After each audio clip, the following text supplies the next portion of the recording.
இன்றைக்கு ஆண்டவர் என்னோடு பேசின காரியம் 4 ways God rewards us. கர்த்தரின் பலன் நம்மை சேரும் 4 வழிகள் என்பதை இன்றைக்கு நாம் கவனிக்க போகிறோம்.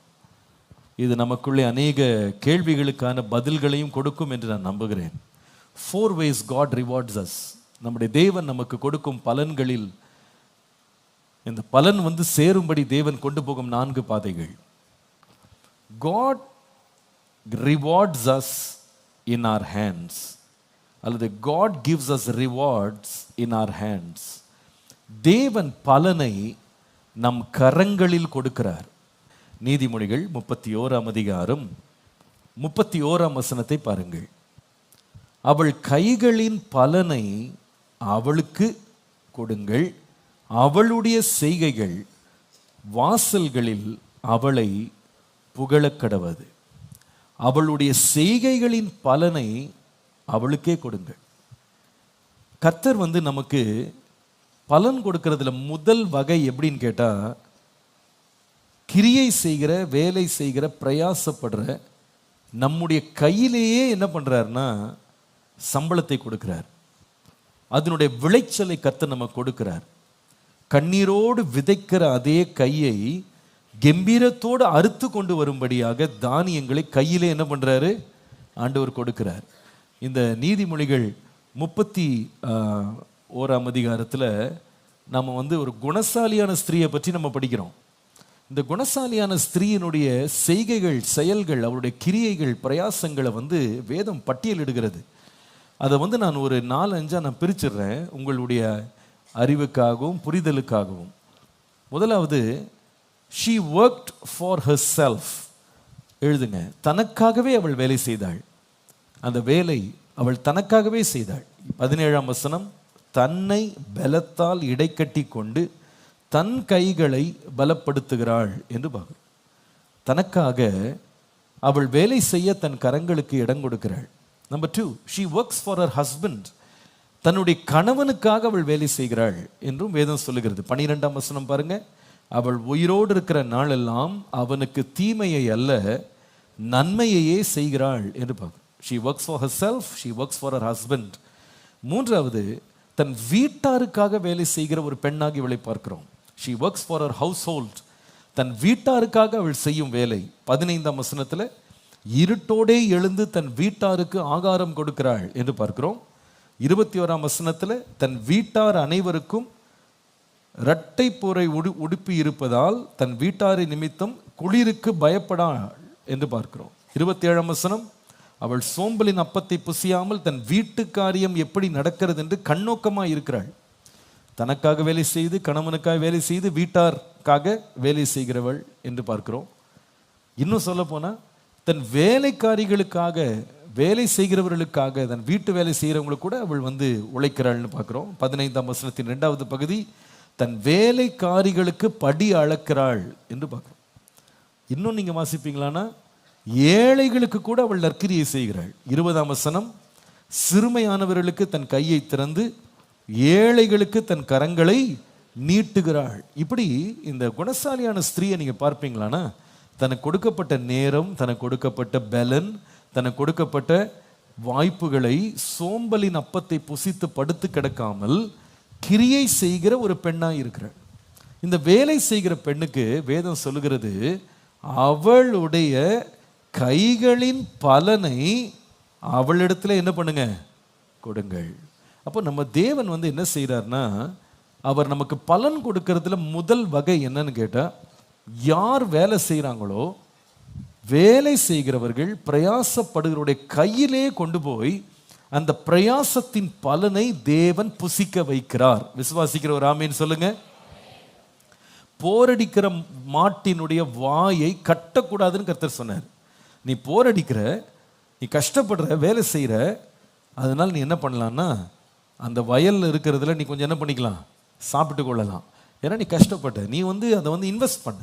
அப்போ அந்த கைகளை ஆண்டவர் நெகிழ விடாமல் வேலை செய்ய வைக்கிறது மாத்திரம் இல்லை, நம்ம வேலை செய்யும்போது அதுக்கு ரிசல்ட்ஸே ஆண்டவர் நமக்கே கொடுக்குறார்.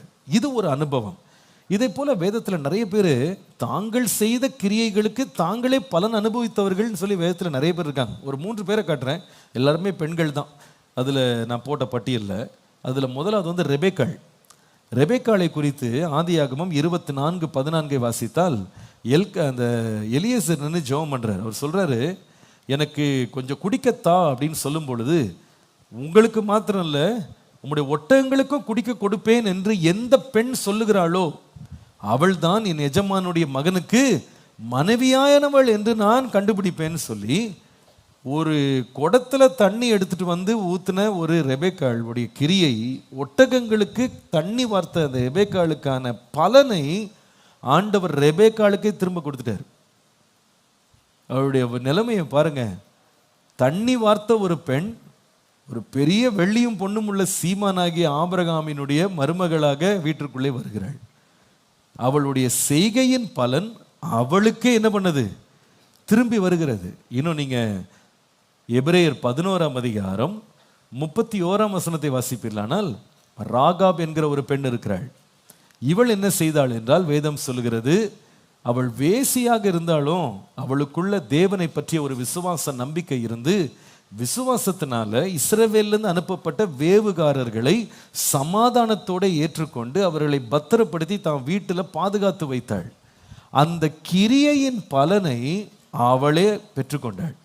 வேதம் சொல்லுகிறது, அவள் மாத்திரமல்ல அவளுடைய வீட்டாரையும் கர்த்தர் உயிரோடே காப்பாற்றி அந்த எரிகோவுக்கு வந்த அழிவிலிருந்து தப்புவித்து தேவன் அவளை இஸ்ரவேலின் சந்ததிக்குள்ளும் தேவன் சேர்த்து கொண்டார். அல்லேலூயா. அவருடைய கிரியைக்கு பலன் அவளுக்கே திரும்ப வருகிறது. நாம் கடந்த வாரம் கவனித்த இன்னொரு கதாபாத்திரம் ரூத். ரூத்தை குறித்து 2:11-12 வாசித்தால் போவாஸ் சொல்லுகிற வார்த்தைகளை பாருங்க. உன் புருஷன் மரணம் அடைந்த பின்பு நீ உன் மாமியாருக்காக செய்ததும் நீ அறியாத ஜனங்களிடத்தில் வந்ததும் எல்லாம் எனக்கு விவரமாய் தெரிவிக்கப்பட்டது. உன் மாமியாருக்கு நீ செய்த கிரியை கிளியரா சொல்றாரு. நீ மாமியாருக்கு செய்த கிரியை, என்னென்ன கிரியை செய்தாள் என்று கேட்டா, முதலாவது தன் கணவனை இழந்த மாமியாரை தனியாக விடாமல் அவளோடு தன்னுடைய சொந்த ஊருக்கு பயணம் பண்ணுவதற்கு கூட வந்த ஒரே மருமகள் யாருன்னா இந்த ரூத் மட்டும்தான்.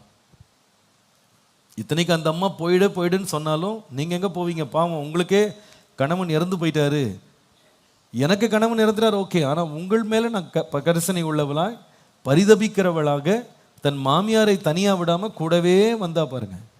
வந்தது மாத்திரமல்ல, அவளை பசியாய் இருக்க விடாமல் அவளுக்கு வேண்டிய ஆகாரத்தையும் கொடுத்து அவளை போஷித்த ஒரு நல்ல மருமகள்.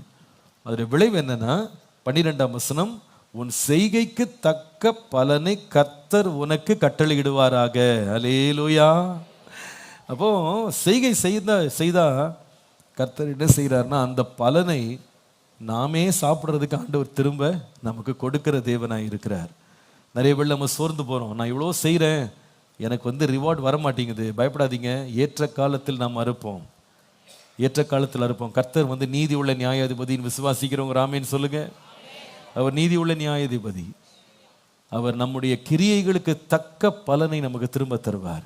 எப்படி தருவார்னா, நம்முடைய கையிலேயே அதை நமக்கு திரும்ப தேவன் நிச்சயமாய் தருவார். நிச்சயமாய் நம்முடைய பிரயாசத்திற்கான பலனை நாமே சாப்பிடுவதற்கு தேவன் கிருபை தருவார்.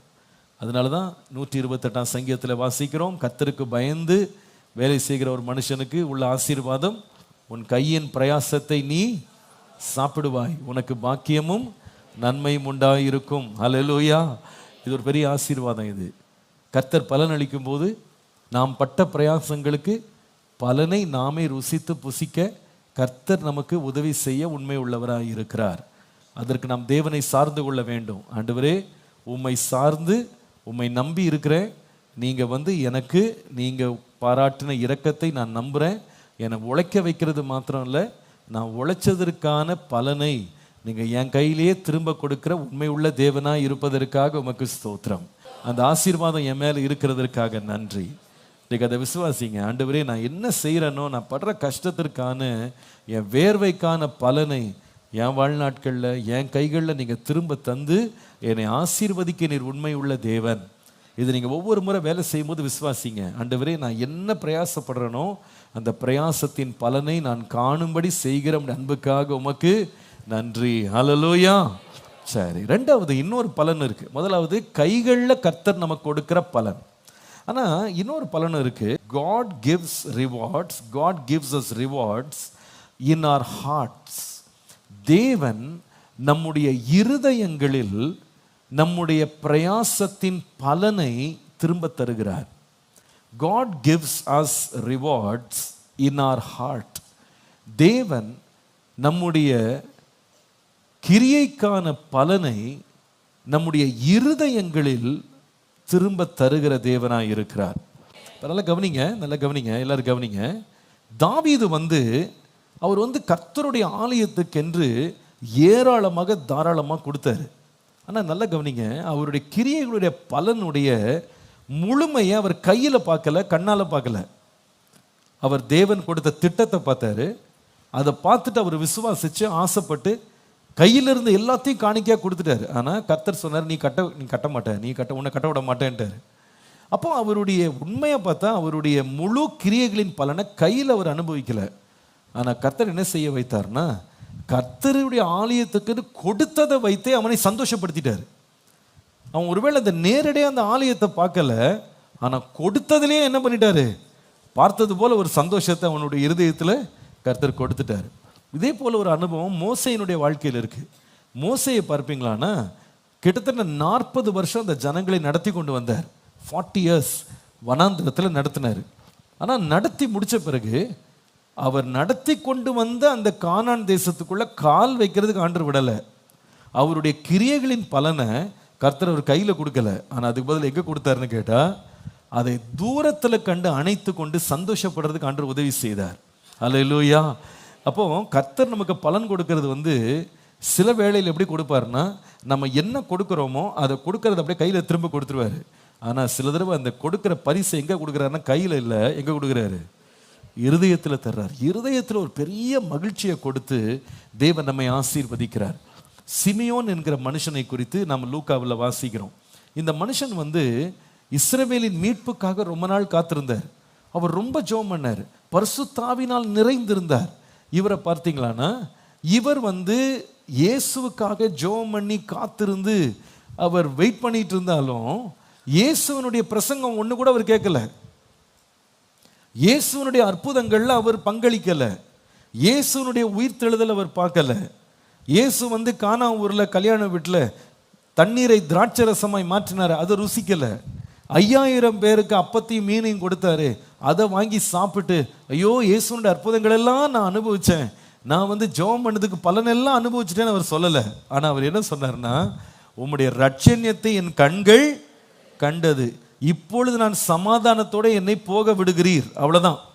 அப்போ அவர் இயேசுக்காக இவ்வளவு நாள் காத்திருந்து ஜெபம் பண்ணா கூட அவர் பார்த்தது யாருன்னு கேட்டிங்கன்னா, கையிலே தவழுகிற ஒரு குழந்தையை தான் அவர் பார்த்தார். ஆனால் இயேசுவனுடைய ஊழியம் 30 வருஷம் கழிச்சு ஆரம்பிக்க போகுது. அந்த ஊழியத்தை அவர் பாராமல் போயிட்டாலும் அவர் அந்த ஜெபித்த ஜெபம் செய்த பிரயாசத்தின் பலனை கர்த்தர் எப்படி கொடுத்துட்டாருன்னு கேட்டால், இருதயத்தில் ஒரு பெரிய சமாதானமாக கர்த்தர் கொடுத்து அனுப்பிட்டாரு. ஹல்லேலூயா. இது என்ன நம்ம காட்டுகிறது என்றால், நம்முடைய தேவன் நம்முடைய கிரியைகளுக்கு பலனளிக்கிறவர், கிரியைக்கு பலனளிக்கிறவர். ஹல்லேலூயா. முதல் பலன் எப்படி வரும்னு சொன்னேன், கையிலே கொண்டு வந்து கொடுப்பாரு. கையால் விதைத்தேன், அந்த பலனை நானே சாப்பிட்டேன் அப்படின்ற ஒரு அனுபவம். ஆனால் சில அனுபவங்கள் இருக்கு. நான் ரொம்ப கஷ்டப்பட்டேன், ரொம்ப பிரயாசப்பட்டேன், 40 வருஷம் நடந்தேன். ஆனால் 40 வருஷம் நடந்து அந்த தேசத்துக்குள்ள கால் வைக்கல. ஆனால் கர்த்தர் என்ன செய்தார்னா, தூரத்திலிருந்து பார்த்து அதை அணைத்து கொண்டு சந்தோஷப்படுறதுக்கு ஆண்டவர் உதவி செய்தார். நான் கர்த்தருடைய ஆலயத்தின் திட்டத்தை நான் பார்த்தேன். கர்த்தருடைய ஆலயத்திற்கென்று மனப்பூர்வமாய் கொடுத்தேன், எனக்குள்ளது எல்லாவற்றையும் கொடுத்தேன். கொடுத்த பிறகு அந்த ஆலயத்தின் முடிவை பார்த்து அந்த ஆலயத்தில் தேவனுடைய மகிமை இறங்கி வந்ததை நான் பார்க்கல. ஆனால் கர்த்தருக்கு கொடுத்ததை வைத்தே கர்த்தரின் இருதயத்தை சந்தோஷத்தினால் என்ன செய்துட்டாரு, நிரப்பி விட்டார். அல்லேலூயா. நான் இயேசுவுக்காக நான் ஜெபம் பண்ணேன், காத்திருந்தேன். ஆனால் அந்த ரட்சகரை அவருடைய ரட்சிப்பின் கிரியைகள், அவருடைய அற்புதங்கள், அவருடைய பிரசங்கங்களை நான் கேட்கல. ஆனால் அந்த ரட்சண்யத்தை கண்கள் கண்டு சமாதானத்தோட போகும்படி கர்த்தர் உதவி செய்தார். அல்லேலூயா. அப்போ நம்முடைய தேவன் நம்முடைய கிரியைகளுக்கு பலனளிக்கிற தேவன். எப்படி பலனளிக்கிறார்? முதலாவது கையிலே தந்து பலனளிக்கிறார். இரண்டாவது இருதயத்தில் அவருடைய பலனை தந்து தேவன் ஆசீர்வதிக்கிறார். நம்முடைய தேவன் நல்லவர். மூன்றாவது எப்படி பலன் அளிக்கிறார் பாருங்க. இந்த பலனும் நம்மை தேடி வருகிறது. God rewards us before our fellow humans. God gives us rewards before fellow human beings. ஆண்டவர் நம்மை சுற்றி இருக்கும் மனிதர்களுக்கு முன்பாக நமக்கு பலன் அளிக்கிறார். தேவன் நம்மை சுற்றி இருக்கும் மனிதர்களுக்கு முன்பாக தேவன் நமக்கு பலன் அளிக்கிறார். கர்த்தருடைய நாமத்திற்கு மகிமை உண்டாவதாக. நீங்கள் மத்தேயு எழுதின சுவிசேஷம் 6ஆம் அதிகாரம் 3 முதல் 5 வசனங்களை வாசிப்பீர்களானால், மனுஷர் காண வேண்டும் என்று அவர்களுக்கு முன்பாக உங்கள் தர்மத்தை செய்யாதபடிக்கு எச்சரிக்கையாயிருங்கள். செய்தால் பரலோகத்தில் இருக்கிற உங்கள் பிதாவிடத்தில் உங்களுக்கு பலன் இல்லை. ஆகையால் நீங்கள் தர்மம் செய்யும் போது மனுஷரால் புகழப்படுவதற்கு மாயக்காரர் ஆலயங்களிலும் வீதிகளிலும் செய்கிறது போல உங்களுக்கு முன்பாக தாரை ஊதுவியாதே. அவர்கள் தங்கள் பலனை அடைந்து தீர்ந்ததென்று மெய்யாகவே உங்களுக்கு சொல்லுகிறேன். நீயோ தர்மம் செய்யும் போது உன் தர்மம் அந்தரங்கமாய் இருப்பதற்கு உன் வலது கை செய்கிறதை நீ உன் இடது கை அறியாதிருக்க கடவது. அப்பொழுது அந்தரங்கத்தில் பார்க்கிற பிதா வெளியரங்கமாய் பலன் அளிப்பார். எல்லாம் சொல்லுங்க, அந்தரங்கத்தில் பார்க்கிற பிதா. இது என்ன பலன் கேட்டா, நம்ம சுற்றி இருக்கிற மனிதர்களுக்கு முன்பாகவே கர்த்தர் நமக்கு பலனை தருவா. அவர்கள் எல்லாரும் காணும்படி செய்வார். இதைதான் 23ஆம் சங்கீதம் 5ஆம் வசனத்தில் வாசிக்கிறோம். அவர் என் தலையை எண்ணெயால் அபிஷேகம் பண்ணுகிறார், சத்துருக்களுக்கு முன்பாக என்ன செய்கிறார்னா பந்தியை ஆயத்தம் பண்றாரு.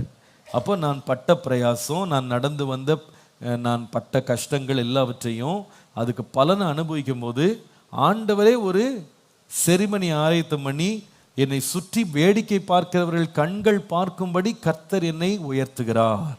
அவருடைய கண்களுக்கு முன்னாலே இதெல்லாம், இந்த வசனங்கள்லாம் நான் சொல்லும்போது உண்மையாக இருதயத்தில் விசுவாசிங்க, என் தேவன் எனக்கு பலன் அளிக்கிறவர். ஹல்லேலூயா. நான் ஆள் கூட்டி சேர்க்க வேண்டிய அவசியம் இல்லை. நான் கர்த்தருக்கு உண்மையாக நான் இருக்கும்போது, கர்த்தரை நான் பிரியப்படுத்தும் போது, கர்த்தரை நான் கனப்படுத்தும் போது, கர்த்தர் நான் பலன் பெறுகிறதை யார் பார்க்கணும்னு தேவன் முன்குறித்தாரோ அவர்களுக்கு முன்பாக கர்த்தர் எனக்கு தலையை உயர்த்த வல்லவர். நிச்சயமா என் தலையை உயர்த்துவார், என் கொம்பை உயர்த்துவார். அல்லேலூயா. என் சத்துருக்களுக்கு முன்பாக கர்த்தர் என்னை கலிகூற பண்ணுவா. சுற்றி இருக்கிற ஜனங்களுக்கு முன்பாக என்னை மேன்மைப்படுத்துகிறவர் என்னுடைய தேவன். அல்லேலூயா. நீங்கள் யாபேசை பார்ப்பீர்களானா, வீட்டார் அவனை ரொம்ப அவமதித்தாங்க. துக்கம்னு பேர் வச்சு அவனை அனுப்பிட்டாங்க, பிராண்ட் பண்ணி அனுப்பினாங்க. ஆனால் அந்த யாபேஸ் இஸ்ரவேலின் தேவனை நோக்கி ஜெபம் பண்ணினான். தேவனே என்னை ஆசீர்வதியும், என் எல்லை பெரிதாக்கும், உம்முடைய கரம் என்னோடு இருந்து தீங்கனை துக்கப்படுத்தாதபடி அதற்கு என்னை விலக்கி காத்தருளும் என்று அவன் ஜெபம் பண்ணினான். விளைவு என்னன்னு கேட்டா, கர்த்தர் அவன் ஜெபத்தை கேட்டார். அவன் சகோதரர் எல்லாரிலும் அவன் கனம் பெற்றவனாய் இருந்தான். யோசிப்ப பாருங்க, கர்த்தர் அவனுக்கு தரிசனம் கொடுத்தார். அந்த தரிசனத்துக்கு அவன் உண்மையா இருந்தான் பாருங்க. அந்த தரிசனம் ஒருவேளை அவன் நினைத்த நேரத்தில் நிறைவேறாம போனாலும், அவன் எதிர்பார்த்தது போல உடனே சூரியனும் சந்திரனும் 11 நட்சத்திரங்களை முன்னாடி வணங்காம போயிட்டாலும், அவனுடைய தகப்பனும் தாயும் அவனுடைய சகோதரர்களும் அவன் முன்னாடி உடனே மண்டியிடாம போனாலும், அந்த தரிசனத்துக்கு அவன் உண்மையா இருந்தான் பாருங்க. கர்த்தர் வைத்த இடத்துல உண்மையா பிரயாசப்பட்டு உண்மையா கஷ்டப்பட்டு வேலை செய்து கொண்டே இருக்கிறான்.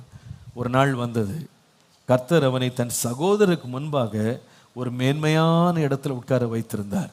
அவனை அடையாளம் காண முடியாத அளவுக்கு கர்த்தர் அவனை அவனுடைய குடும்பத்திற்கு முன்பாகவே ஒரு உயர்ந்த ஆசனத்தில் தேவன் உட்கார வைத்தார்.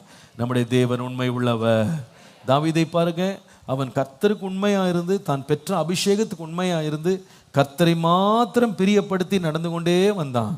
கர்த்தர் அவன் எந்த குடும்பம் அவனை நிராகரித்ததோ, எந்த குடும்பம் அவனை பரிகாசம் பண்ணினதோ, எந்த குடும்பம் அவனை நிந்தித்ததோ, எந்த குடும்பம் அவனை மறந்து போனதோ, அந்த குடும்பம் பார்க்கும்படியாக தேசத்தில் கர்த்தர் அவனுடைய பெயரை பெருமைப்படுத்தினார்.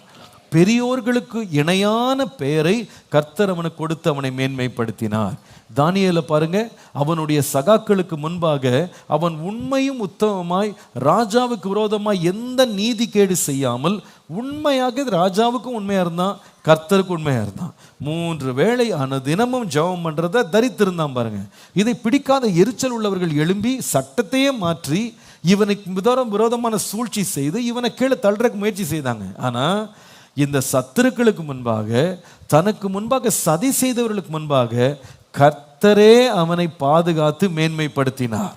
கர்த்தரே மேன்மைப்படுத்தினா. நான் விசுவாசிக்கிறேன், நாம கர்த்தருக்கு உண்மையா இருக்கும்போது, கர்த்தருக்கு பயந்து செய்ய வேண்டிய கிரியைகளை நாம நீதியாய் நியாயமா செய்யும்போது, நம்முடைய உயர்வை காணும் மக்களை நாம கூட்டி சேர்க்க வேண்டிய அவசியம் இல்லை.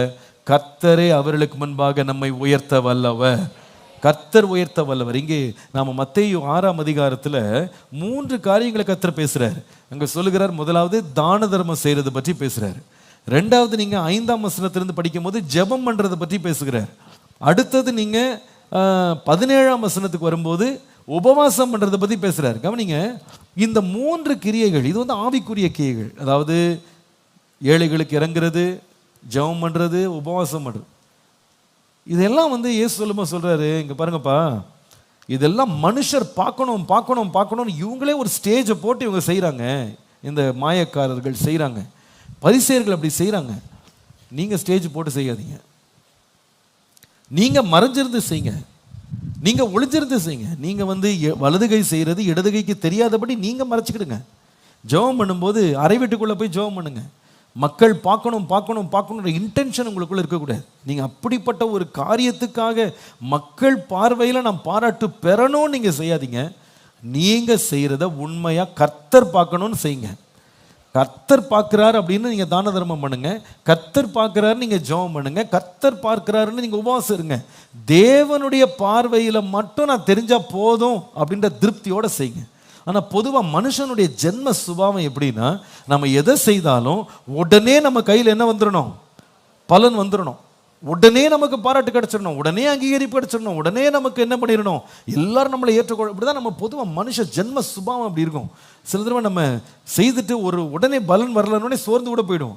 ஏன்னா நம்ம இவ்வளோ நம்ம தான தர்மம் பண்ணுறோம், யாருமே நம்மளை கண்டுக்கிட மாட்டேங்கிறாங்க, யாருமே நம்மகிட்ட பேச மாட்டேங்கிறாங்க, யாருமே புகழ மாட்டேங்கிறாங்க. உடனே என்ன செய்ய தோணும்னா, அப்போ நம்ம எல்லாரும் பார்க்குறபடி செய்வோம். அப்போயாவது நமக்கு ஒரு மரியாதை கிடைக்காதா? ஜெபம் பண்ணுற, இவ்வளோ ஜெபம் பண்ணுற, எனக்கு அங்கீகாரமே இல்லையே, அப்போ மக்கள் பார்க்குறபடி நம்ம ஜெபம் பண்ணலாம். இவ்வளோ உபவாசம் எடுக்கிறேன், யாருமே பாராட்ட மாட்டேங்கிறாங்க, அப்போ மக்கள் பார்க்குறபடி நம்ம உபவாசம் எடுக்கலாம். அப்போ அது ஒரு நாடகமாக மாறுகிறது. மக்களுடைய புகழை பெறதுக்கு நாமளே திட்டம் பண்ணுறான். சார், நீ திட்டம் பண்ணாதப்பா, நீ பண்ணாத, அது நான் பார்த்துக்கிறேன். உனக்கு அவார்டு கொடுக்குற செரிமனியை நான் என்ன பண்ணுறேன், டிசைன் பண்ணுறேன். ஒரு கல்லூரியில் நீங்கள் போய் சேர்வீர்களானா, அவங்க கொடுத்த பாடங்கள் எல்லாம் நீங்கள் படித்து பரீட்சைகளை எழுதி பட்டம் வாங்கிட்டீங்க அப்படின்னா, உங்களுக்கு பட்டமளிப்பு விழாவை நீங்கள் போய் ஆயத்தம் பண்ண வேணாம், கல்லூரியே ஆயத்தம் பண்ணிடும். உங்களுக்கு வேண்டிய கவுன் அவங்க ரெடி பண்ணுவாங்க, ஸ்டேஜை ரெடி பண்ணுவாங்க, ஸ்பெஷல் பர்சன் ரெடி பண்ணுவாங்க, ஃபோட்டோகிராஃபர் ரெடி பண்ணுவாங்க, எல்லாம் வச்சு உங்களை கொண்டு போய் மேலே ஏற்றி என்ன பண்ணுவாங்க, பட்டமளிப்பு விழா நடத்தி உங்களுக்கு ஃபோட்டோவோட உங்களுக்கு என்ன பண்ணிடுவாங்க, கனப்படுத்திடுவாங்க. நீங்கள் அதுக்கு திட்டம் பண்ண வேணாம். கர்த்தர் அதை தான் சொல்கிறார், ஏப்பா நான் உன்னை எல்லாருக்கும் முன்பாக பலனளிக்க பண்ணுகிற தேவன். ஹல்லேலூயா. எல்லா மனிதருக்கு முன்பாக தேவன் பலனளிக்க பண்ணுகிறார். ஆனால் நாம எல்லா மனிதருக்கு முன்பாக நம்ம தோன்ற வேண்டும் என்ற ஒரு எண்ணம் நமக்கு வரவே கூடாது. அப்படி நம்ம செய்ய ஆரம்பிச்சிட்டோம்னா நம்ம வாழ்க்கை ஒரு மாய்மலமாக மாறிடும். ஆண்டவர் சொல்றார், அப்படி செய்தீங்கன்னா உங்க பலன் அப்பமே முடிஞ்சு போச்சு. நீங்க செய்யற கிரியை செய்யறப்ப பார்க்குறாங்க பாருங்க, அதுதான் உங்களுக்கு கடைசி பார்வை, அதுக்கப்புறம் வேற ஒன்றும் கிடையாது உங்களுக்கு.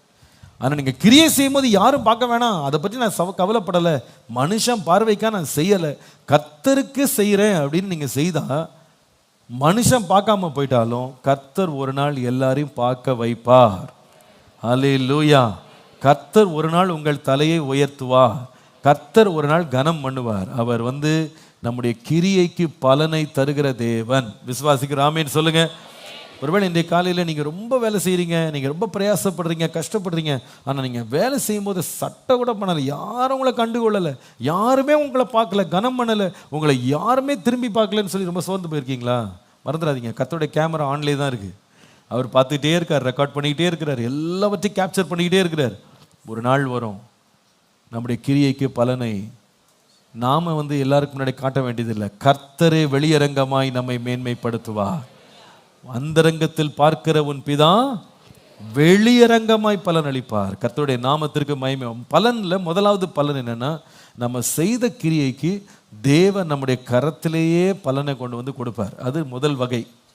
ரெண்டாவது, நாம் செய்கிற கிரியைக்கு தேவன் நம்முடைய இருதயத்தில் பலனை தருவார். அது சந்தோஷமாகவோ சமாதானமாகவோ, அது நமக்கு வந்த ஒரு பெரிய நிறைவாகவோ ஒரு பெரிய மகிழ்ச்சியாக கர்த்தர் நமக்கு கொடுத்து நம்முடைய இருதயத்தை வந்து ரொம்ப பூரிக்க பண்ணுவார்.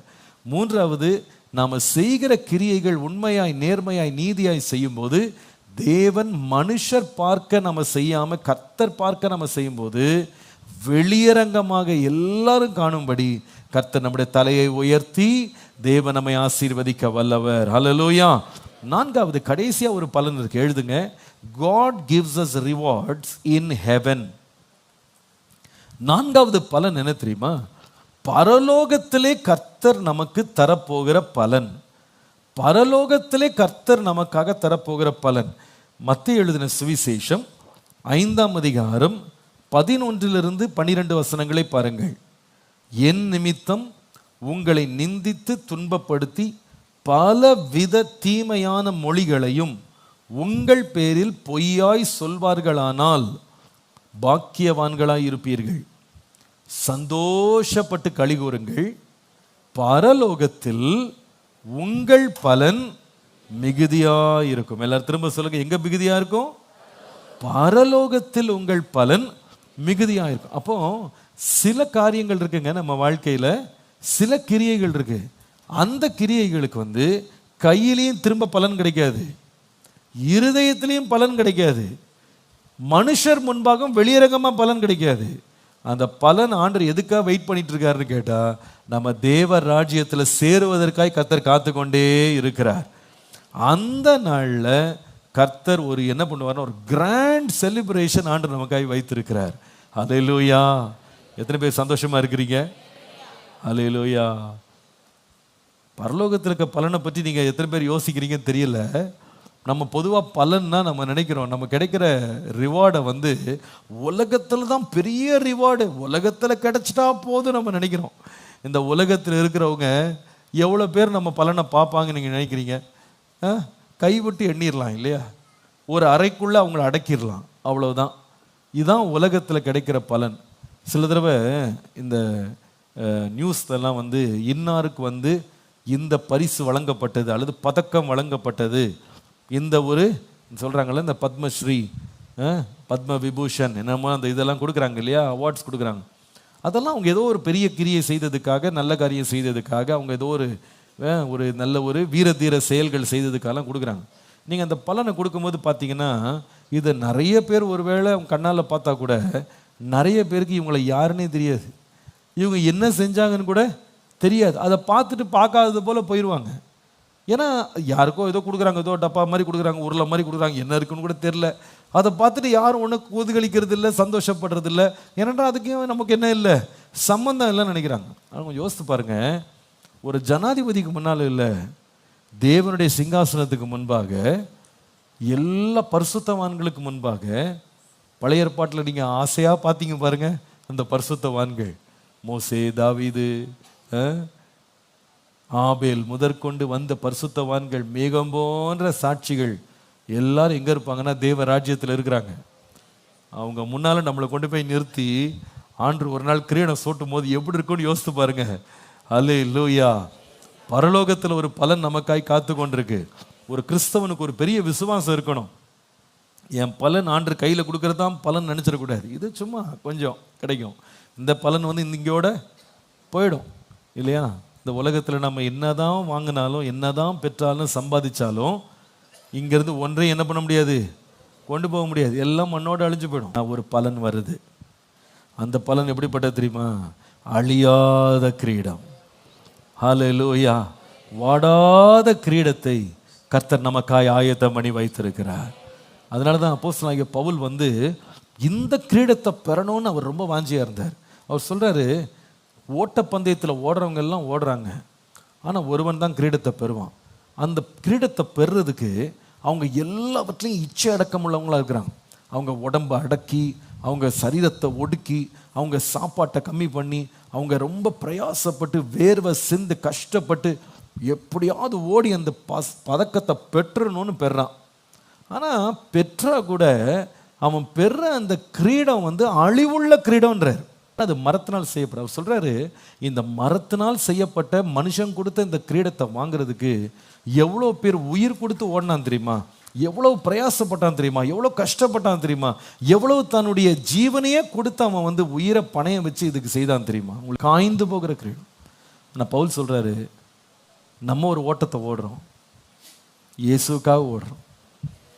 நல்ல போராட்டத்தை போராடினேன், ஓட்டத்தை முடித்தேன், விசுவாசத்தை காத்துக்கொண்டேன். இது முதற்கொண்டு நீதியின் கிரீடம் எனக்காக வைக்கப்பட்டிருக்கு. இந்த கிரீடம் இந்த உலகத்தில் இல்லை. அந்த கிரீடத்தை ஆண்டவர் எப்போ தருவார்னா அந்நாளிலே தருவார். எங்கே தருவார்னா பரலோகத்தில் தருவார்.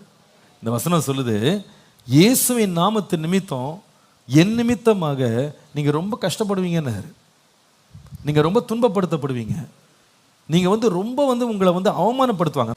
லூக்கா 6:22-23 வாசித்தால் அதே தான் வாசிக்கிறோம். மனுஷகுமாரன் நிமித்தமாக ஜனங்கள் உங்களை பகைத்து, உங்களை புறம்பாக்கி, உங்களை நிந்தித்து, உங்கள் நாமத்தை பொல்லாததென்று தள்ளிவிடும்போது நீங்கள் யாரா இருப்பீங்க? பாக்கியவான்களா இருப்பீங்க. ஏனென்றால் 23ஆம் வசனத்தில் வாசிக்கிறோம், அந்நாளிலே நீங்கள் சந்தோஷப்பட்டு, எதுக்கு? திட்டினதுக்கு, அவமானப்படுத்தினதுக்கு, தள்ளி விட்டதுக்கு, வேண்டான்னு சொன்னதுக்கு, துரத்தி விட்டதுக்கு, உங்களை என்னென்ன துன்பப்படுத்தினாங்களோ எல்லாத்துக்கும் நீங்கள் சந்தோஷப்படுங்கன்றாரு. ஏன் சந்தோஷப்படுங்கன்னா, இந்த சந்தோஷங்கள்லாம் ஒரு பலனை கொண்டு வருது. என்னன்னா, உங்கள் பலன் பரலோகத்தில் மிகுதியாக இருக்கும். எல்லாரும் சொல்லுங்க, எப்படி இருக்கும்? அல்லேலூயா. அப்போ பரலோகத்தில் ஒரு பலன் இருக்கு. இன்னைக்கு நிறைய பேர் நினைக்கிறாங்க ரிவார்டு எல்லாம் உலகத்தில் தான், ஆசீர்வாதம் எல்லாம் உலகத்தில் தான்.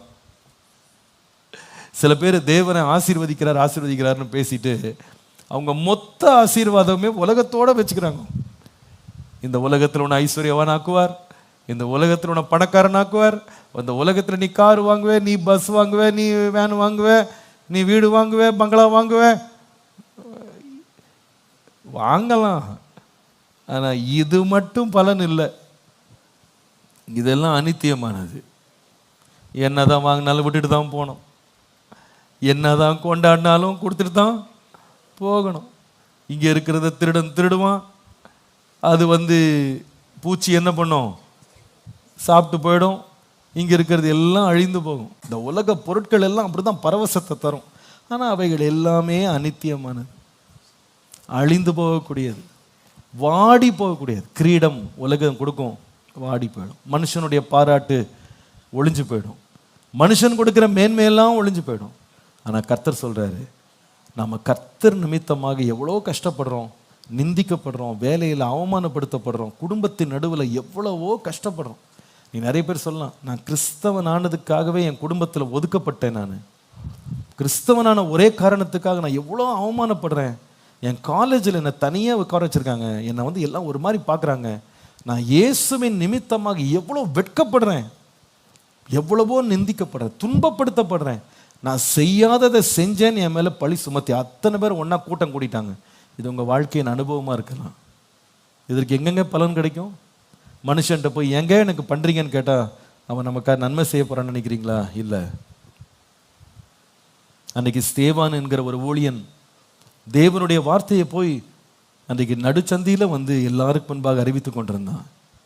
ஆனால் அவன் தேவனுடைய வாக்கியங்களை பிரசங்கம் பண்ண ஜனங்கள் பல்ல தான் கடிச்சாங்க, கல்லை எடுத்துட்டாங்க. அவனுக்கு பாராட்ட கொடுக்கல, அவனை மேன்மைப்படுத்தலை, அவன் பிரசங்கம் முடிச்சவனை காணிக்க கொடுக்கல, அவனை கல்லெறிந்தே கொண்டாங்க. ஆனால் அவன் கல்லெறிந்து கொல்லப்படும் போது உயிர் பிரிய நேரத்தில் அவன் முழங்கால் படியிட்டு அவன் சொல்கிறான், இதோ வானம் திறக்கப்பட்டிருக்கிறதையும் இயேசுவானவர் பிதாவின் வலது பரிசத்தில் எழுந்து நிற்கிறதையும் நான் காண்கிறேன். நமக்கு எல்லாருக்கும் ஒரு பலன் இருக்கு, மறந்துடாதீங்க. ஒருவேளை நான் சொன்ன இந்த 4 பலன்கள் அந்த பட்டியலில் நீங்கள் சொல்லலாம், நான் எவ்வளோ பிரயாசப்படுறேன், என் கைக்கு பலன் வரல, நான் எவ்வளோ பிரயாசப்படுறேன், என் இருதயத்தில் கூட பெரிய பலன் தெரியல, எவ்வளோ பிரயாசப்படுறேன், மனுஷன் கையில் கூட எனக்கு ஒரு பலன் இல்லை. ஆனால் நிச்சயமாக ஒன்று இருக்கு, பரலோகத்திலே நமக்கு பலன் உண்டு. வெளிப்படுத்தின விசேஷம் 22ஆம் அதிகாரம் 12ஆம் வசனம் சொல்கிறது, இதோ சீக்கிரமாய் வருகிறேன், அவன் அவனுடைய கிரியைகளின்படி அவன் அவனுக்கு நான் அளிக்கும் பலன் என்னோட கூடவே வருகிறது. அல்லேலூயா. இன்றைக்கு காலையில் விசுவாசிங்க, ஆண்டவரே நீங்க கொடுக்கிற எல்லா பலன்களுக்காக உமக்கு நன்றி. கர்த்தர் சில வேளை நம்முடைய வாழ்க்கையின் ஒரு பகுதியில் கரத்திலே கொண்டு வந்து பலனை கொடுத்துருவாரு. சில காரியங்களுக்கு இருதயத்தில் பலன் தருவாரு. சில காரியங்களுக்கு மனிதர் முன்பாக வெளியரங்கமா பலன் கொடுப்பாரு. சில காரியங்களுக்கு தேவன் பரலோகத்தில் பலனை வச்சிருக்காரு. எத்தனை பேர் விசுவாசிக்க அந்த நாள் நமக்கு சீக்கிரமா வருது? இயேசு சீக்கிரமாய் வரப்போகிறார். நம்ம கிரியைகளை நம்ம நீதியா நியாயமா கர்த்தருக்கு பிரியமா நம்ம செய்து கொண்டே இருக்கலாம். ஒரு நாள் வரும், முடிசூட்டு விழா நமக்கு இருக்கு. அல்லேலூயா. மனுஷன் நம்மளை மறந்து போயிடலாம், உலகம் மறந்து போயிடலாம், மக்கள் நம்மளை மறந்து போய் நம்மளை நிந்தித்து கூட நம்மளை அவமானப்படுத்தலாம். எல்லாவற்றுக்கும் ஆண்டவர் திரும்ப நமக்கு பலன் கொடுத்து முகத்தை பிரகாசிக்க பண்ண தேவன் உண்மை உள்ள தேவனாய் இருக்கிறார். அந்த பலனை நோக்கி நான் ஆண்டவருக்கு முன்பாக நான் கடந்து செல்ல கர்த்தர் கிருபை தருவாராக.